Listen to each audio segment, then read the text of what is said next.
Հայաստանը միակ երկիրն է, որտեղ արքեպիսկոպոսը բարձրաստիճան հոգևորականը ահաբեկչություն կազմակերպելու մեղադրանքով արդեն շուտով կլինի 1 տարի ապօրինի կալանավորված է, բանտարկված է ես կասեի,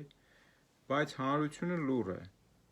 այն հանրությունը, որ իրեն հավատացյալ է համարում, որ իրեն քրիստոնյա է համարում, ինչու է այսպես, սա այսպես է, որովհետև մեր հանրությանը շարունակաբար մոլորեցնում են մինչ օրս, իրավապահ և տարբեր մարմիններ կեղծ կամ մանիպուլացված կամ ոչ հավաստի տեղեկատվություններ են տրամադրում, գուցե որոշները միամտաբար, գուցե որոշները հանձնարարություն են կատարում, գուցե որոշները դիտավորությամբ են դա անում, դա ժամանակը կգա, ինչ-որ ժամանակ, երբ որ կլինեն հայկական իշխանություններ, ես ինքս խոստանում եմ, որ այդտեղ արդար կլինի ամեն ինչ և ոչ մեկի ինքնիրավչություն, ոչ ոք ոչ մեկի նկատմամբ չի գործի և արդար, իրական, քննչական և համապատասխան իրավական այլ պրոցեսները կպարզեն, թե ով է կեղծել և ինչու համար, բայց այս ամենը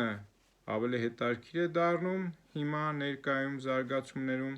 երբ օրինակ քննչական կոմիտեի ղեկավարը օրեր, շաբաթներ, ամիսներ առաջ տարբեր դրվագներով հայտարարում է, տարբեր բաներ է ասում, որ օրինակ պատերի տակ գյուլելը ու ֆինանսավորումներ տալը իրար հետ կապակցված գործողությունն է, որ պարզելու են, թե ովքեր էին գյուլելու, ովքեր էին ֆինանսավորելու, պարզեցի՞ք, իհարկե ոչ, որովհետև չկա այդ ամեն ինչը, չի եղել նման բան, այդ ինչ-որ մարդկանց մտքի հիվանդ երևակայության հետևանք, արգասիք է, և օրինակ այս հատվածում, որտեղ պարոն Պողոսյանը խոսում է, սա 10 ամիս առաջվա զրույց է, խոսում է հենց դրա մասին, լսեք և շարունակեմ ասելիքս: Դուք եթե ուշադրություն դարձրեցիք գաղտնալսման հրապարակված արդեն ձայնագրություններից մեկում նաև խոսվում է, երբ որ պատերի տակ գյուլենք, նաև կազմակերպվելու էր ըստ էության դրանց ֆինանսավորման եւ փոխհատուցման հարցը։ Այսինքն այս առումով մեր հենց քննության ուղղություններից մեկը լինելու է նաև այն, որպեսզի պարզենք հանցավոր խմբի ֆինանսավորման աղբյուրները եւ այդ մասով նույնպես քննությունը համապատասխան ընթացքում մենք պաշտոնական հրապարակման։ Լսեցիք, չէ՞, հիմա էլ պարոն Պողոսյանը երեք ազգային ժողովում ասում էր, որ այն ինքը երբ որ ասել է իր ձեռքով գրված հղում անելով Սրբազանին, որ իբր իր ձեռքով գրված ահաբեկչության պլան կա, հիմա էլ ասում է, ես իր ձեռքով ասելով նկատի ունեմ այդ խմբի կողմից, ինչ տարբերություն իր ձեռքով թե խմբի, մեկի գործողությունը վերագրել է բոլորին։ Երբ որ կա խումբ, այստեղ նշանակություն չունի, թե անհատականացնենք, թե օրինակ, եթե մեկի բնականում հայտնաբերել ենք մեզ համար, քրեական վարույթի համար նշանակություն ունեցող որևիցե առարկա փաստաթուղթ, երբ որ ասում եմ իր, այսինքն եթե մի հատ իրեղեն ապացույց հայտնաբերում, դա վերագրվում է խմբի բոլոր անդամներին, որովհետև խմբի անդամների գործողությունը իրավական տեսանկյունից պարտադիր չի, որ օրինակ հենց Բագրատ Գալստանյանի ձեռագրով գրված, այսինքն սա վերագրվում է խմբի բոլոր անդամներին, որովհետև խումբը հենց դրանում է, որ նախապես պլանավորում, նախապես կատարում են, մեկը մյուսի գործողությունները փող լրացնում են, խմբի էությունը դրանում է, մենք ստեղ խնդիր չունենք, թե անհատականացնենք օրինակ այս կամ այն առարկան կոնկրետ ինչ հանգամանքներում ով ձեռք բերեց, մենք դա վերագրում ենք խմբի ամբողջ անդամներին։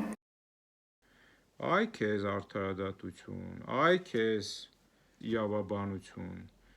ես իրավաբան չլինելով գիտեմ, որ խմբի մեջ տարբեր մարդկանց առանձին մեղադրանքներ ներկայացվում, որովհետև կախված նրանց մասնակցությունից, նույնիսկ եթե դիցուք ենթադրենք այս խումբը ինչ-որ մի բան անօրինական արել էր,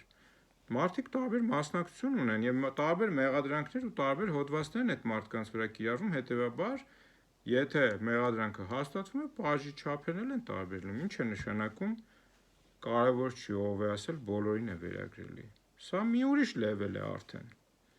պարոն Պողոսյան, իրար չհամապատասխանող հայտարարություններն ու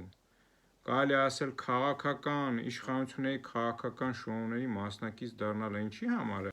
դուք հասկանում եք, չէ, որ այս ամենը մարդկանց ապօրինի ազատությունից զրկելը, ամիսներ, տարօրինակ, կեղծ քրեական գործեր է, նույնիսկ եթե դուք դիտավորյալ մասնակից չեք դառել, ակամայից ներգրավել եք սրա մեջ, Ենթադրենք, որ ձեզ կեղծ օպերատիվ տվյալ են տվել, օրինակ, չգիտեմ որտեղից, գաղտնալսողները, ասենք։ Ընդ որում հարց է, այդ գաղտնալսողները ովքեր են։ Ես ինչու եմ սա ասում, որովհետև եթե այդ գաղտնալսողները հայկական իրավապահ մարմիններ լինեին, նրանք կտեսնեին, կլսեին եւ կհասկանային, որ այդ զրույցներում օրինակ ես ինքս տարբեր դրվագներով ժամեր, օրեր մասնակցել եմ Բագրատ Սրբազանի հետ զրուցել ենք, այդ թվում այդ Գյուլել կոչվածի թեման։ Նրանք կտեսնեին, որ մեր զրույցները բացառապես Հայաստան պետությունը ամրացնելու եւ զորացնելու մասին է եղել, բացառապես։ Եվ այդ նույն մարդիկ, ես սա վստահաբար եմ ասում, ովքեր գաղտնալսել են մեզ, էլի ասեմ, եթե դրանք հայեր են եղել, իրանք շատ ուրախ կլինեին մասնակիցը լինելու այն ամենի, ինչը մենք զրուցել ենք, ինչը հային ուժեղացնելու, Հայաստանը ուժեղացնելու, Հայաստանում աղքատությունը արմատախիլ անելու, Հայաստանում հիվանդ, խեղճ մարդկանց միայնակ չթողնելու, Հայաստանում անվտանգության ուժեղ համակարգ ստեղծելու մասին, իրական անվտանգության համակարգ ստեղծելու մասին զրույցներ են եղել։ Այս սրա մասին է եղել մեր ամբողջ զրույցն ու պլանները, եւ սա վերագրվել է եւ դարձվել է որպես ահաբեկչություն։ Սա արդար չէ, հարգելի հայրենակիցներ, եւ կրկնում եմ, Հայաստանը միակ երկիրն է, որտեղ arczepiskopos-ը հանիրավի մեղադրվում է ահաբեկչություն կազմակերպելու մեջ, բայց հանրությունը լուռ է, սա արդար չէ։ Այդ arczepiskopos-ը ներկայացնում է հայ ժողովրդին եւ հայ ժողովրդի իրական շահերը։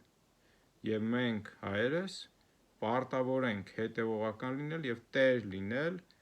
մեզ միջի այն մարդկանց, ովքեր ունակ են պաշտպանելու հայկական շահեր, ովքեր ունակ են ներկայացնելու մեր ժողովուրդը, ովքեր ունակ են առաջնորդելու եւ մեզ այս վիճակից դուրս հանելու։ Լավ երեկո բոլորիդ։